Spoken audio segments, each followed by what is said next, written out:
नमस्ते और जोहार। पुनः मैं आप सभी का आज के इस लाइव प्रोग्राम में स्वागत करता हूं। और मैं पोषण पखवाड़ा के बारे में, जैसा कि मैंने प्रॉमिस किया था, अवेयर करना चाहूँगा वंस अगेन फिर से कि जो इस वर्ष में 9 मार्च से लेकर के 23 मार्च तक पोषण पखवाड़ा का आयोजन किया जा रहा है। और ये पूरे देश में एक साथ हो रहा है। एक पोषण उत्सव है जिसमें हम हर घर, हर गांव, हर समाज, हर जिला, प्रखंड, पंचायत, जो भी समझ लीजिए आप, देश, पूरा देश एक रोशनी में पिरो रहा है कि हमें पोषण को लेके काम करना है। हमको हर घर में, हर परिवार में सभी को सुपोषित बनाना है। और इस बार का जो थीम था हमारा, मैंने पिछले के भी 2 वीडियो में आप लोग को शेयर किया है। एक तो मुख्य थीम हमारा ये है कि जो पुराना जो हमारा पारंपरिक खाद्य पदार्थ है उसके बारे में लोग को अवेयर करना है, उनको फोकस में लाना है। दूसरा जो हमारा इम्पोर्टेंट है वो है पोषण भी पढ़ाई भी, अर्थात बच्चों के लिए पोषण के साथ साथ पढ़ाई पे ध्यान देना है। और तीसरा जो थीम हमारा है वो है कि हम गर्भवती महिलाओं के स्वास्थ्य को किस प्रकार बेटर कर पाए, साथ ही साथ जो बच्चे हैं उनके खान पान को कैसे बेहतर कर पाए। चूंकि 1 सप्ताह लगभग बीत चुका है और आप लोगों ने कई प्रोग्राम किए होंगे, आप लोग इसके लिए बहुत बहुत धन्यवाद। उम्मीद करते हैं कि ये प्रोग्राम जो अपने घर में किए हैं, आप अपने आसपास में किए हैं, ये आपके घर समाज के लिए बेहतर लेके आया होगा और आपके बच्चे स्वस्थ होंगे। अगेन मैं इस बार का जस्ट थोड़ा रिमाइंड करना चाहूंगा इस बार के लिए कि अभी जो बचा हुआ है, जो हमारे पास समय, हम उसमें क्या कर सकते हैं या हमने क्या करना चाहिए। तो सबसे इम्पोर्टेंट एक तो ये है, इस समय जस्ट एक क्रूशियल काम जो हमारा स्पेसिफिक टू झारखंड अगर बोलेंगे तो ये हमारा है कि अगले 1-2 दिन में हमें पोषण ट्रैकर, जो कि एक ऐप है जिसपे आंगनवाड़ी सेविकाएं सभी प्रकार की डेटा एंट्री करती हैं, उसमें जो भी डाटा हमसे बचा हुआ है, जो भी डाटा हमसे छूटा हुआ है, उन सभी को एक एक करके चुन चुन के हमें सब कंप्लीट करना है। चाहे वो लाभुकों का आधार सत्यापन हो, चाहे वो दैनिक गतिविधि हो, चाहे वो किसी बच्चे का ग्रोथ मॉनिटरिंग हो, जो भी डेटा छूट रहा है अब हमको ये करना है, सभी का इंपॉर्टेंट डेटा एंट्री हर हाल में होना जरूरी है। दूसरा पॉइंट है वो बताना चाहूंगा, वो है मेरा growth monitoring of every child.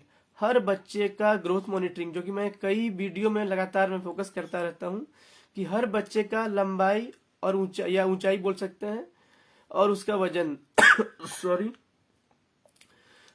हर महीने में करना जरूरी है, ताकि हम समझ पाएंगे कि मेरा बच्चा अकॉर्डिंग टू नॉर्मल, जो उसका इसका जो क्राइटेरिया है उसके अकॉर्डिंग नॉर्मल है या कहीं कमजोर है। कमजोर का तात्पर्य यह है कि यहाँ पे कुपोषण को हम लोग 3 भाग में बांटते हैं। एक अंडरवेट, वजन के हिसाब से अल्प वजन। दूसरा हम बांटते हैं उसको हाइट के हिसाब से, जिसको हम लोग बोलते हैं कि स्टंटिंग, नाटापन।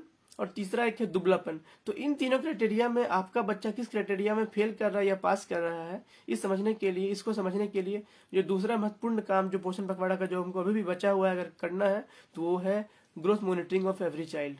इसके लिए आपके आंगनवाड़ी केंद्र में, नियरेस्ट सेंटर में, जहां भी आपके बच्चे हैं, आप उनको नियरेस्ट आंगनवाड़ी केंद्र में ले जाइए। वहां पर उनके लिए वजन मशीन और उनका ऊंचाई लंबाई मापने का यंत्र जो रखा हुआ है, कृपया जरूर करा करके आप उनसे पूछें कि आपका बच्चा किस प्रकार के कैटेगरी में है। सॉरी। जो तीसरा इंपॉर्टेंट काम जो है वो ये है कि THR अर्थात टेक होम राशन का वितरण और उसका data entry. Take home ration ऐसा चीज है जो कि माइक्रो न्यूट्रिएंट तत्व मिले रहते हैं बहुत, जो बाजार में हम खाते हैं, जैसे कि अमूल का दूध या कोई और भी ब्रांड का नान या अलग अलग ब्रांड का, उस ब्रांड से कहीं ज्यादा अधिक ताकतवर और वैल्यू रखने वाला जो गवर्नमेंट, हर सरकार बांटती है, हर गर्भवती माताओं के लिए, महिलाओं के लिए, हर धात्री माताओं के लिए, हर बच्चे के लिए, कृपया आप उनका उपयोग करें। उसमें जो वैल्यू मिलेगा, उसके अंदर जो कैलोरी मिलेगा, वो डेफिनेटली आप कितना भी करें मार्केट की कोई भी चीज में उसको नहीं ले सकते हैं, बराबरी नहीं कर सकते हैं। तो ये बहुत इंपॉर्टेंट है कि हम उस चीज को श्योर करें कि हम उस THR का डिस्ट्रीब्यूशन कराएं, और साथ ही साथ हम सजेशन दें, सलाह दें उस घर के गर्भवती महिलाओं को, धात्री माताओं को, उनके माता पिताओं को, कि वो अपने बच्चे को और इस जो लाभुक जो प्रॉपर्टी उनके हैं उनको यूज करने के लिए बोलें, और ताकि उसका जो बेनिफिट है बहुत अच्छा से हो पाएगा। जो नेक्स्ट हमारा जो एक चौथा पॉइंट मैं बताना चाहूंगा आपको इस पोषण पखवाड़ा के लिए, वो ये है ECC का मतलब है कि बच्चे जो हमारे हैं उनको जल्द से जल्द हम पोषण के साथ पढ़ाई जो स्टार्ट करवाते हैं। तो उसके लिए बहुत जरूरी है कि गवर्नमेंट ने ऑलरेडी एक करिकुलम भी सेट किया है, और छोटे छोटे गतिविधियां हैं जिसको हम खेल खेल के माध्यम से बच्चे को सिखाते हैं, समझाते हैं, ताकि उनका जो है अंडरस्टैंडिंग डेवलप हो। और साथ ही साथ हम सेलिब्रेट करेंगे इस पोषण पखवाड़ा में। एक दिन हम सेलिब्रेट करेंगे कि जिस प्रकार होता है ना स्कूलों में पेरेंट टीचर मीटिंग, पीटीएम बोलते हैं, पेरेंट टीचर मीटिंग, एक दिन जाते हैं सब बच्चे के साथ अपना पेरेंट्स लेकर के कि मेरा बच्चा को एक फीडबैक मिलेगा, या उनके पेरेंट्स को बताया जाता है स्कूल में कि आपका बच्चा ने क्या सीखा है, कुछ क्या कमी रहा है। तो सेम वे आंगनबाड़ी सेंटर ऐसा हो जहाँ पे पोषण पखवाड़ा के दिन में एक दिन विशेष रूप से ईसीसी को करना है फोकस, और पेरेंट्स को बुलाना है, उनके बच्चे के माता पिता को बुलाना है, और उनको समझाना है कि आपका बच्चा को जो आंगनबाड़ी केंद्रों में जो चीज सिखाया जा रहा है उसमें से कितना चीज वो सीख पाया है, या अगर नहीं सीख पाया तो काइंडली घर पे आप भी मदद करें, सहयोग करें उस बच्चे को सीखने के लिए, ताकि जब बच्चा यहाँ से जाए तो एक महत्वपूर्ण नॉलेज के साथ जाए। क्योंकि बच्चे का जो सीखने का सॉरी, थोड़ा मैं परेशान हूँ सर्दी खांसी की वजह से, बट मैं फिर भी ट्राई कर रहा हूँ जस्टिस करने की। तो ये जरूरी है कि हम इसको इंश्योर कर पाए कि हमारे जो बच्चे जो सीख रहे हैं उस चीज को पेरेंट भी सपोर्ट करें। तो क्या होगा कि हमारा दोनों का प्रयास रहेगा, पेरेंट्स और हमारे जो आंगनबाड़ी सेविका का, तो हमारा बच्चा निश्चित रूप से बेहतर रिजल्ट देगा। और जब आने वाले समय में जब उसको बच्चे को कहीं स्कूल में एडमिशन लेना होगा तो माइट भी वो नॉलेज, वो इन्फॉर्मेशन काफी हेल्पफुल होगा। और ऐसा हो सकता है, और गवर्नमेंट के द्वारा ऑलरेडी बीपीएल कैटेगरी के लिए बच्चों के लिए स्पेशल कुछ सीट भी आरक्षित रहती हैं। तो हम लोग उन बच्चे को प्रेफरेंस दे सकते हैं कि आंगनबाड़ी के जो बच्चे हैं बेटर सीख के आए हैं उनको हम कैसे प्रायोरिटाइज करके लेके जाएं। तो ये मेरा चौथा पॉइंट था, आप लोग को इस चीज से समझे। पांचवा जो एक इम्पोर्टेंट पॉइंट है वो हमारा है खिलौनों को लेकर के। जो टॉयज होते हैं, जो गांव में हम लोग पहले भी खेला करते थे, मिट्टी के बनाते थे, अपने आप से बनाते थे मिट्टी खिलौने को, और उसके माध्यम से हम लोग कई चीज अपने अंदर क्रिएटिव माइंड को यूटिलाइज करते थे, सीखते थे, बनाते थे, और बच्चे को इंगेजमेंट करके रखते थे ताकि उस बच्चा जो है कुछ कुछ सीख भी जाए, साथ ही साथ एक समझदारी भी हो। तो उन खिलौनों को पुनः हमें वापस लेके आना है, चाहे वो मिट्टी के बने हुए खिलौने हों, चाहे वो कपड़ों के बने हुए खिलौने हों, चाहे वो और भी इस प्रकार के ऐसे तत्व जो हमारे गांव में जिनको कि हम लोग फेंक देते हैं या अपने घर में, उस खराब वाले तत्वों को मिला करके हम बच्चों के साथ खिलौने बनाने की प्रक्रिया को सीखें। या छोटा छोटा नाव जो लोग पेपर से बनाया करते थे बचपन में, और जब घर के आगे जब बारिश हो जाती थी तो उसको वहां पे नाव को छोड़ते थे कि हाँ मेरा नाव तैर रहा है, अच्छा लग रहा है, जब बारिश का महीना होता था। तो वही चीज हमको फिर से लाना है, और इसके लिए स्पेशल गवर्नमेंट ने फोकस किया है कि आप इस चीज को फोकस करें कि बच्चे जो है खुद अपने पेरेंट की मदद से, आंगनबाड़ी सेविकाओं की मदद से छोटे छोटे खिलौनों को बना के सीख पाए। साथ ही साथ एक और इम्पोर्टेंट एस्पेक्ट है जो मैं ऐड करना चाहूंगा इसके लिए, वो है कि स्वच्छता पखवाड़ा। दिनांक 1 मार्च से लेकर के 15 मार्च तक चूंकि वो स्वच्छता पखवाड़ा का एक विशेष आयोजन किया जा रहा था। अगर मान लेते हैं कि वो हमारा पखवाड़ा छूट भी गया हो उस पल के लिए, तो तब भी हमारे पास अभी मौका है। हम अपने घर के आसपास, हम अपने समुदाय में जहां भी हम रहते हो वहां पे एक दिन डेडिकेट करके, अपने 1-2 घंटे डेडिकेट करके कम से कम आसपास को साफ सफाई कर पाए।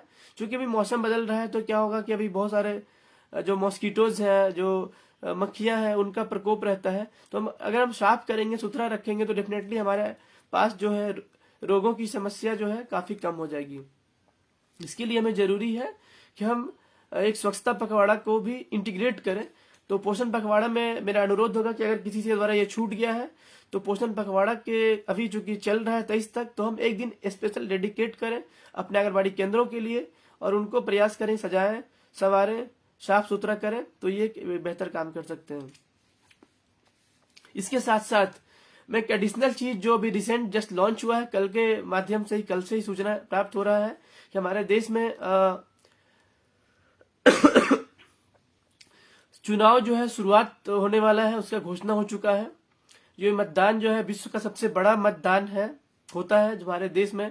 करोड़ों लोग यहाँ पे मतदाता हैं जो कि अपने वोट का जो है अधिकार का प्रयोग करते हैं और एक चुनी हुई सरकार को लेकर के अपने सामने आते हैं। तो जब पोषण पखवाड़ा मना रहे हैं, हमें ये ध्यान देना पड़ेगा कि जब हम, चूंकि आंगनबाड़ी सेविकाएं अधिकतर बीएलओ भी हैं, अर्थात बूथ लेवल ऑफिसर्स, जब आप जा रहे हैं पोषण पखवाड़ा को मनाने के लिए, साथ साथ आप ये भी करें कि आप लोगों को अवेयर करें वोट देने के प्रति, ताकि इस बार जो है जब भी चाहे वो आने वाले समय में अप्रैल में हो, चाहे वो मई में इलेक्शन का डेट हो, जब भी हो, बट उस समय वो डेफिनेटली अपने वोट का अधिकार का जरूर प्रयोग करें, ताकि उनके एक मतदान से हमारे देश का जो है थॉट परिवर्तन होता है, हमारा विदेश का विचार परिवर्तन होता है। तो इसके लिए बहुत महत्वपूर्ण है कि आप जहां भी जाए उनको आप अवेयर करें।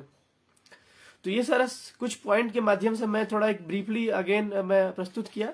और एक और लास्ट एक अनुरोध है कि जो भी डेटा एंट्री अगर इसका करना है, पोषण ट्रैकर में एक अलग से एक डैशबोर्ड है जो कि जन आंदोलन डैशबोर्ड जिसको बोलते हैं, आप वहां पे जरूर करें। तो इस प्रकार क्या होगा कि हमने जो एक्टिविटी की है हम सपोर्ट भी कर पाएंगे इंस्टीट्यूशन को कि हम लोगों ने इसके मदद से किया है। और मेरा अनुरोध होगा कि अगर आपके साथ मेरा कोई भी बात, अगर आज का 6-7 पॉइंट में कोई भी बात रेजोनेट कर रहा है, कोई भी बात अगर लग रहा है कि आपके घर के लाइफ में काफी इंपॉर्टेंट रखता है, आपके समाज के लाइफ में काफी इंपॉर्टेंट रखता है, तो प्लीज मेरे इस वीडियो को लाइक करिए, कमेंट करिए, सब्सक्राइब करिए मेरे यूट्यूब चैनल को और मेरे फेसबुक पेज माधवेश फाउंडेशन को, मेरे माधवेश फाउंडेशन का जो यूट्यूब चैनल है, माधवेश कुमार का जो यूट्यूब चैनल है, आप सभी को फॉलो कर सकते हैं, सब्सक्राइब कर सकते हैं, कमेंट कर सकते हैं, शेयर कर सकते हैं, ताकि इस प्रकार की जो जानकारियां हैं हर लोगों तक पहुंच पाए और वो समाज के एक बेहतर योगदान में एक अच्छा भूमिका निभा पाए। आप सभी दर्शकों का मैं बहुत बहुत आभारी हूँ, धन्यवाद व्यक्त करता हूँ। मैं वर्तमान में सिर्फ लखन को देख पा रहा हूँ, परंतु और भी कई लोग आए थे। उन सभी का मुझे बहुत बहुत शुक्रिया है मेरी तरफ से कि आपने मेरे इस वीडियो को लाइव देखा और सुना है। और उम्मीद करते हैं कि आप इन वीडियोस की जानकारी को जरूरतमंद लोगों तक पहुंचा पाएंगे। धन्यवाद। जोहार।